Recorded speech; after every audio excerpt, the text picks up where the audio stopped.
with a bow tie in Chattanooga, Tennessee, David Tulis.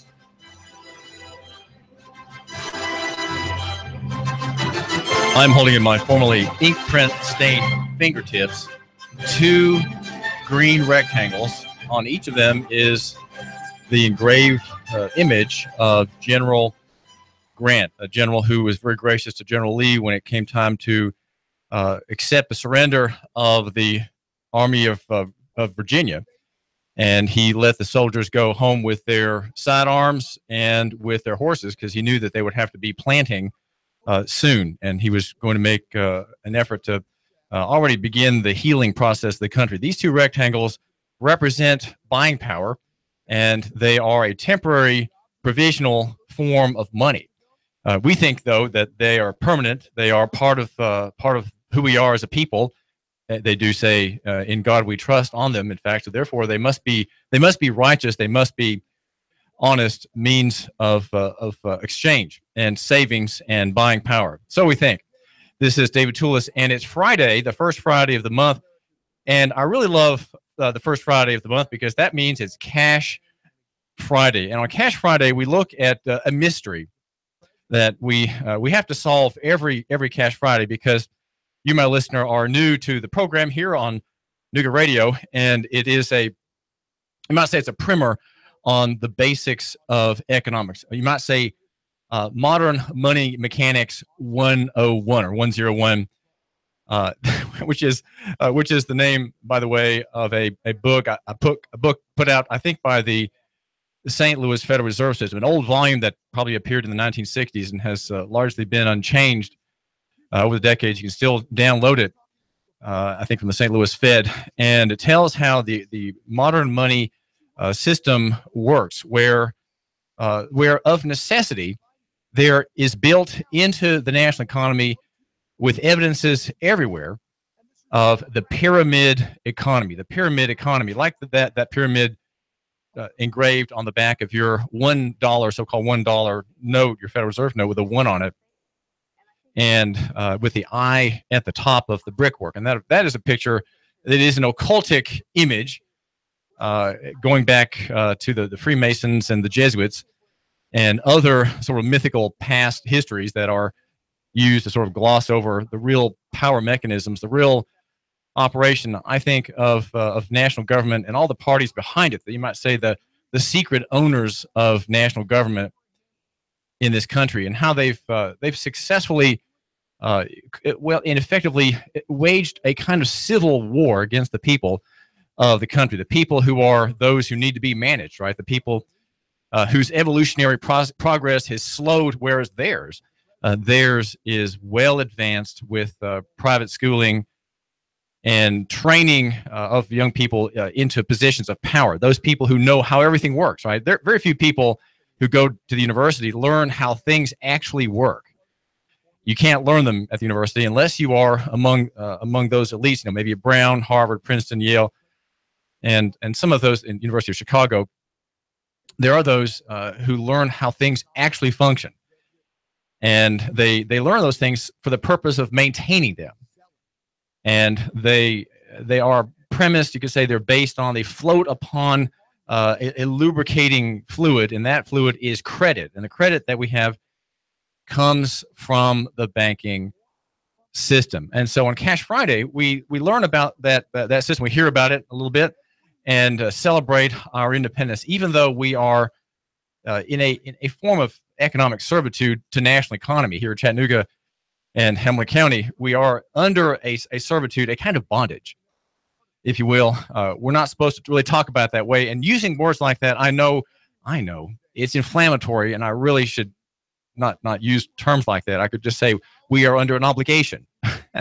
That might be a more generous, more gracious, reassuring way of describing the story of national economy here in Chattanooga and Hamilton County. And even as we're going to talk with the leading candidate for governor today, and I want you to just think, as you hear the words that come from this individual's lips to your ears over our powerful AM and FM airwaves, you just think a lot of what David Tulis and this party discuss are in a way they're kind of moot. Okay, they're sort of moot because the underlying currents are very, very strong in an alternate direction than that put into view by the political process. That would be, better laws, government bound by the Constitution, defying federal edicts, reducing taxes, continuing the process of reducing the estate tax, which is already in the statute, is going to be faded out, reducing the tax on bank interest and dividends, which is the Hall income tax. Things like that, those are already in process thanks to conservative Republicans in Tennessee. But in a way, those stories that we can hear about, whether it's lug butt theory, the lug butt, the queer redefinition of marriage by the high court, and so on, these things are all sort of by the way. Okay, they're not central to the main flow of the story, which to those who matter is in another direction entirely. And that it is not in reform. It is not in our state becoming more conservative, our state ditching the Republican hierarchy under which it has been we could say governed. Okay, I won't say misgoverned, but just governed. The very fact that we're governed by Nashville, I think, should offend you somewhat. I mean, you're probably not as far along in that process as I am. But if you just give me a few minutes every day here at the David Tulis program, you'll gain the wisdom, you'll gain the suspicion that I have about how we're not being rightly treated and how we're really sort of anesthetized by the way things are, and just by basic reporting. Right? We're not saying that the press is bad. I'm not saying the media is left wing and all those kinds of things that you hear talk show hosts deplore. But we have a kind of distraction of just basic reporting of what the governor says and what who's running for governor and what the legislature is doing and so on. They're all important to read and to know, but there's this underlying current, and that's what I'm trying to figure out here on Cash Friday. Now, the idea of Cash Friday is that you, my listener, and I go to our bank or credit union and withdraw $100. That would be two green rectangles with 50s on them. And we do that because we want to pay cash, buy cash. Local economy loves cash. We are about local economy in the free market here on the David Tulis program. Buy local, right? Love your neighbor and go to Dahlia's to eat out rather than to O'Charlie's, okay? Just for example. Or buy from a local provider of repair services rather than a national chain, okay? That kind of thing. Buy your tires locally as opposed to nationally. And if we pay cash, we are doing a favor to our local entrepreneur because you save him the tapeworm tax, the tax that the tapeworm economy demands of us here in the hinterlands, right, in Nowheresville, and that would be 2 to 5% credit card transaction fee that the vendor has to pay. We are surrounded by pyramids, and I think it's important just to understand just briefly what happens when you have an all credit economy. And as we are in one now, it's all credit. There's no substance that courses through the veins of national economy. It is all credit and sort of pseudo ersatz credit instruments the Federal Reserve knows. These bills I'm holding on my hand, they're not actual legal instruments, though they pretend to be. Right? They pretend to be a claim upon the issue of the paper, but there is nothing you can claim through the paper anymore. There's no real value behind these representations, right? These are representations of nothing, right? They used to be representations of gold and silver held by the issuer, but not anymore. So we've already lost the game, right? With that point, we're already in despair, or we should be. Now we have monuments all around to this system, and they're called pyramids. And I say pyramid because think of the Pharaoh in Egypt. He was a man who raised using slave labor. Or those of his own people, he raised a pyramid to himself, Cheops, and used 600 million man years, 600 million man days, and you could say in a way that he wasted all the value of that labor. And what happens when you have a credit economy where things are built to honor some fancy, and that's what the credit economy allows you to do. It is. You buy things, you buy shopping centers, you start companies, you invest in processes, you invest in software, you come up with a new gadget, you come up with a new product, and one more thing that people will buy and put into their storage units, right? All the things that end up in storage units, whether it's vacation trailers or what have you, used boats, 900 horsepower outboard motors, all those things that make up the pleasure of the American people. Those are kind of monuments. Now, in the old days, in the biblical times, the monuments were singular and gigantic, and by sheer terror and force, the Pharaoh commanded people to build the monument. Remember, the children of Israel were involved in that great game. And now, in using credit, again, dollars that are not representational, but dollars that are simply created from nothing, created in the fractional reserve process, we have all about us pyramids that do what? Well, the downside of a pyramid, well, the upside is that the pyramid is really wonderful, right? These are amazing pyramids. You go to Egypt and you think, man, that's just so beautiful. It's just amazing how people could build those things. In our day, the pyramids are scattered all about, thanks to the democratizing power of credit. Where every man can have a credit card. The poorest man, as he holds his billfold out, as I saw yesterday, a poor-looking man at a retail shop where I was making a sales call had his billfold in his hand. Oh, I was at the credit union, and it looked very poorly looking store. But in his credit card, I saw a row of shiny teeth and a tiger, a row of credit cards, 2 or 3 credit cards in his billfold. And the poor man, we all have credit from multiple sources. Now, what is the source of credit and what is built with it? Well, you, my listener, are the source of credit. When people like you and owners of assets say, I want my money now, I'm not going to lend anymore, that's when the great wellspring of credit starts to dry up. We are, I think, in that stage now. There's an acme of benefit that can come from the generation of new debt, new loans. The central banks of the world are pumping, I'm trying to remember the figure I've cited before, $20 billion, or maybe it's $200 billion. I think it's probably $20 billion a month of new money into the economy, whether it's the yuan in China, or the euro in Europe, or dollars. And that is to support the economies, right? To maintain growth, as they would say at the G20, where we read the G20 and we hear all those things about international dangers and so on. Those are distractions, okay? Those are all distractions, so you won't consider the real issues of the day. They're not out there, right? They're not with President Trump. They're not with Korea. Those are not. Those are just for show and to make you think we need to have security. We need to have our government protect us. I talk with my mother, who reads the 2 papers a day and always asks me what's going on in the world. She's very concerned about the scary headlines in the Times Free Press yesterday with the missile firing. You saw the picture, the missile propaganda picture from Korea firing. She's very concerned. Well, this is important that she's concerned about Korea, right? That way you won't be concerned about your local bank or the Federal Reserve System.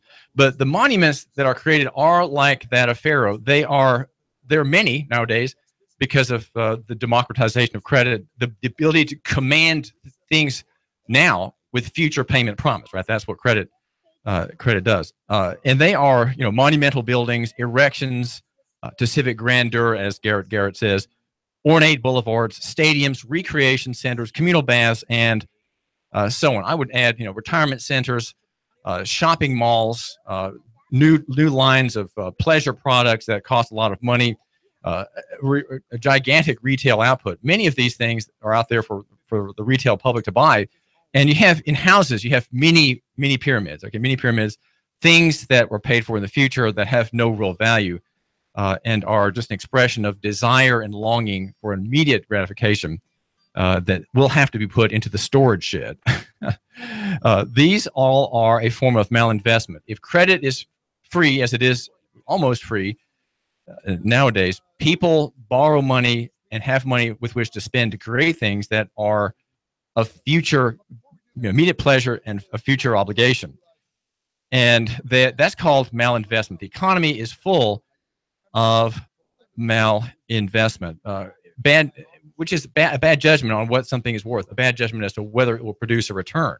Many things borrowed on credit, paid for on credit today, have no return at all and are simply a negative on the balance sheet of the individual, of the county, of the state. Right? Think of the union-fed demand for wages and pension systems in Illinois. I think it's $126 billion underfunding of the pension system of all these handsomely paid leisure class people who work for the state. In these pyramids, borrowed into existence with fractional reserve money, right? These paper $50 notes, the digital versions of these. From that system comes all these things made in a delusion, effectively a delusion of profit. You know, a giant skyscraper, a bridge that's not needed, these kinds of things. These are all pyramids. In the pyramid is locked what? In the pyramid is frozen, effectively frozen, the labor of the people who put the thing there. All those people who worked in Egypt on the pyramid, it's all lost, right? That labor, all that work, all that sweat, all those years of working for Pharaoh is simply lost. It is, you could say, destroyed. Why? Well, because the pyramid, though it's beautiful and inspiring, perhaps for a tourist on the back of his smelly camel, it doesn't produce any value. There's no value. There's no benefit to anybody. There was the benefit of one mind, one handsome mind, that of the Pharaoh with his little funny head garb that everyone revered, right? When he took it off, it was put in a special place next to his bedroom, right? Sort of worshipped almost, since he was a god. Garrett says, whether or not in such a case, given the entire motive was profit, free of any will to aggrandizement, it is profit or loss that will determine the economic status of each new piece of wonder. If there is profit, if it can pay interest and put the debt to death out of its earnings, or that is to say, if it can return to the common reservoir of credit that was borrowed, then it's not a pyramid. Now, again, the question is, can these things be repaid and bring the credit back to you, my listener? Because from you, as a representative of the American people, you are the wellspring of credit. And when you, my listener, when people like you say, you know, I want my money now, I'm not going to lend anymore, I'm not going to borrow anymore, and I want my money, then you have the contraction of that wellspring. And that would be effectively demanding cash. So on Cash Friday, you, my listener, and I, we demand $100 in cash from the bank to say that we understand this process of making money from nothing. If you put $1 on reserve in deposit, let's say lock it away in a CD, that dollar can create $20, $30, in some banks, an infinite number of dollars of new, so-called new investment. And when you ask that dollar back, you are requiring that system to gain back, to go back to the people to whom it has lent that money and say, I want my payment. You know, I want it in the next 15 hours, or we're going to call your loan. That's that kind of thing. That is what happens when the reservoir, which is you, when you say, I've had enough, I'm not participating anymore, and I don't trust you. When you say, I don't trust you, I want my $100 back, then the system is in trouble. And the question then becomes, who gets theirs first? In a fractional system where $1 on deposit can create 20 or 30 new dollars in loans, the man who says, I want my $1 now first, he's going to get it. But that's probably not going to be you. Who are those people who get the money first? Those are the big houses, the CalPERS, the investment houses, those who steward millions and billions of dollars through hedge funds and trading houses and brokerage houses. They are the ones to get the cash first. It won't be you. Okay, it just won't be you, the retail saver. You are the last in line. You find out about the problem last, right? You will find out about it last. In 2008, I read of a very high banker who called his wife and said, "Honey, go to the bank today and get everything out in cash." That happened probably more than just the one report about which we heard. Loans, credit create an aggrandizing effect on society. We see that here in Chattanooga. We are in a bubble right now. There is a building boom. The contractors are so busy. I have a man at Panera Posse, Mark Heinzer, who says he just can't get the subcontractors to come and do his rehab job. They keep putting him off. Bigger jobs are coming their way, and he keeps getting pushed into the back on his investment house that he's improving for the benefit of the neighborhood and people in Chattanooga, and then ultimately his own profit. All around Chattanooga, there are pyramids to the future. And I would say probably some of them are malinvestments. Some of them are built without having to account for the real cost of repayment. The real financial value, the real economic value of that parking lot, that building, that retail establishment, that new shop, right? That new restaurant. How many new restaurants can we take in the United States? We are perhaps 80% overbuilt on retail, judging by the retail situation in Germany, where people tend to be cash oriented. People there save their money and don't borrow. We are a borrowing economy, and the question is, when people start wanting their $100 back, will you be the last in line and not free to get it, or will you be one of the first? I think if we practice getting $100 out on Cash Friday, we'll just have a sense of the strength involved in saying, I want mine. I want mine now. Can I have it, please? May I have it? Write the check for $100, get two $50s, or maybe even a $100 bill. Very impressive. When's the last time you had a $100 bill in your billfold? This is David Tulis. Next, a candidate for governor. The Tennessee Valley's news, talk, and sports leader. Nooga Radio, AM 1240 and 92.7 FM. 3, 2, 1. Chattanooga Radio, AM 1240 and 92.7 FM's news now.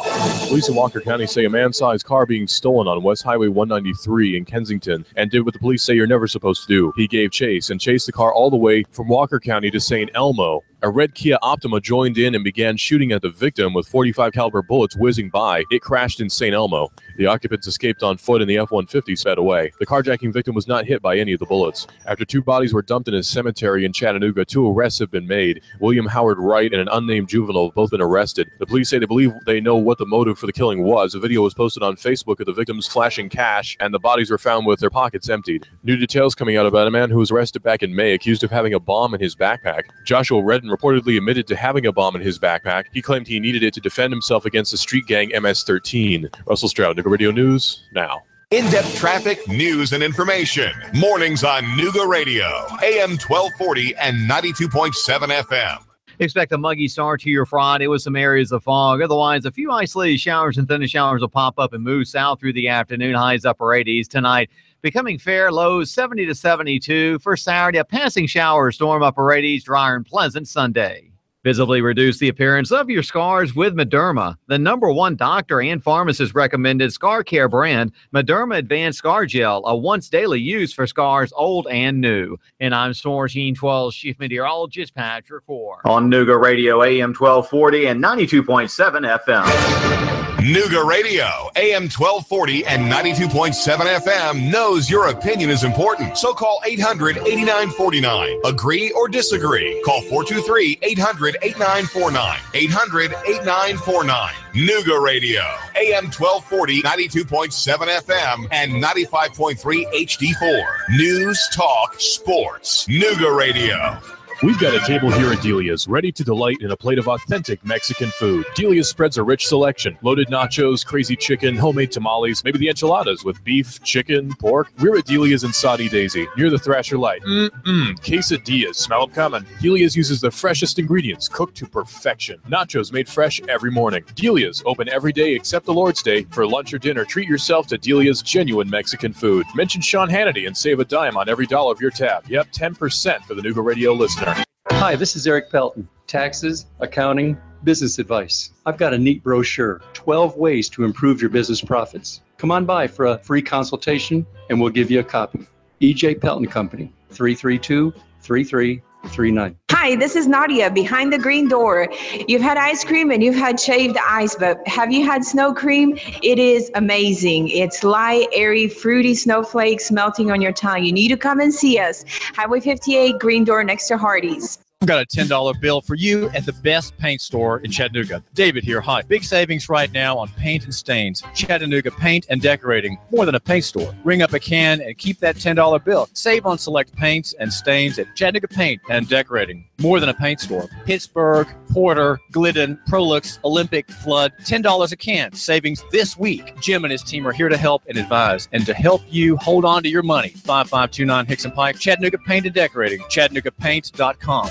My name is Trevor Ashley. I'm an attorney here with the law firm McCoon, Williams, Ashley, and Stanley. We have a show on Nooga Radio called Legal Bites, where we discuss legal topics of interest to our listeners, estate planning, business formation, and business transactions. Legal Bites, 11 a.m. on Wednesday.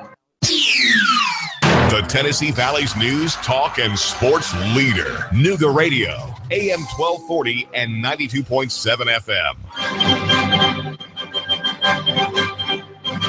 Now, the smartest guy with a bow tie in Chattanooga, Tennessee, David Tulis.